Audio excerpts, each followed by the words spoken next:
अपन जैसे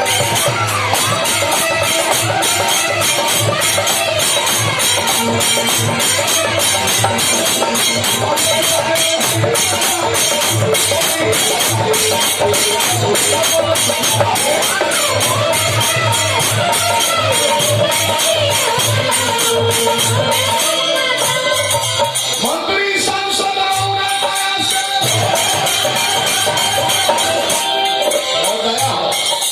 लालू से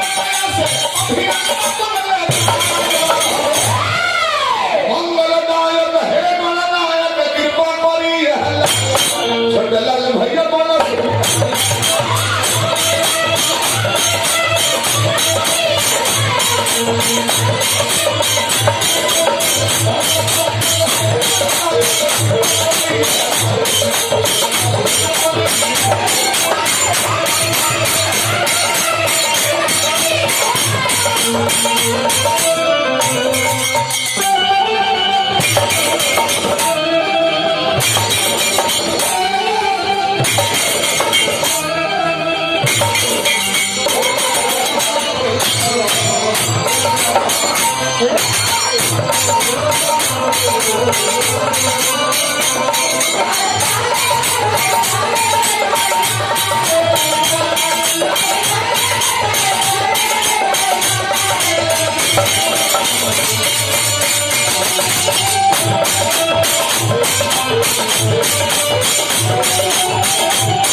मुखिया जी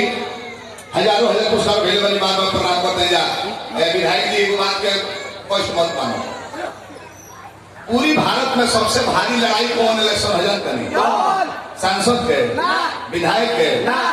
नहीं। रोजाना गांव में वोट मांगे नहीं हो जाए तो वो वोट पड़ जाए। लोहर हो रोजा के ना देखा जाए ऊपर देखा जाए कि हाथ लालू का पार्टी हो नीतीश लोहर को चले मुखिया जी आतना भारी इलेक्शन कौन ना 5 वर्ष विकास के बढ़ो विकास के बाद में इलेक्शन आई वोट मांग का प्रणाम ठीक बनू हम मुखिया जी रोग के दिया बुढ़ऊ के वोट बना ले बुढ़ऊ पहले दुआर पर तो लड़का का पापा ने वोट दिया पुरनका मुखिया जी के चुप रहो। कल मोटरसाइकिल मांगा तो मुखिया जी के भाई कहते के पेट्रोल खत्म अगला ना तारा खाली भरवा के रखो कि तुम्हें मतलब पूरा फिर बाबूजी के अलगे उठ बनाओ बेटा के अलगे बनाओ भूषण भैया तले बुढ़ाऊ घर में गए तो बुढ़ियो कहते कि ए जी एकरा कोट दिया पुरनका मुखिया जी के चुप रही परसों हित लो आई है गोमी चाय पति मांगे तो मुखिया कहते कि हमरो घर है वो राग होइल देहा दे ही वोट बनावे को पड़ेगा अब वही में तले इलेक्शन के 2 दिन पहले कोनो नया प्रत्याशी 2 किलो घोसी कटवा के घो को बोतल बटवा दी पियो पर पाल मार के भोरे एकदम मौसम प्रदेश में हमर तो देखल पड़ेला इलेक्शन में 10 दिन पहले मुखिया जी के संगवा 10 आदमी घूमे ले तो वो लोग मीट खाए का मन करे तो ही ना कहीं लोग मीट खाए जा जो फोटो देख लो मुखिया जी पीएफ ना होगा भूरिया के मारी होकर व्यवस्था कर कोई कहीं ना कहीं लोग चलो मुखिया जी मेहनत से देखिए टटा दिया जनरली वो सनवा को पहले बार चाहे लोग सनवा घूमता मजा लेता रोज वो लोग चाहे कि 15 दिन डेट बढ़ जाए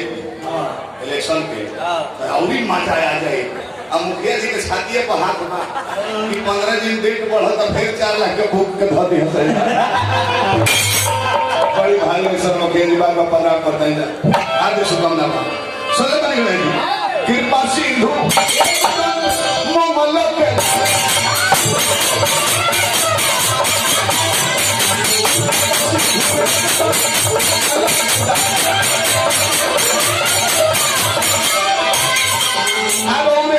भाग के भी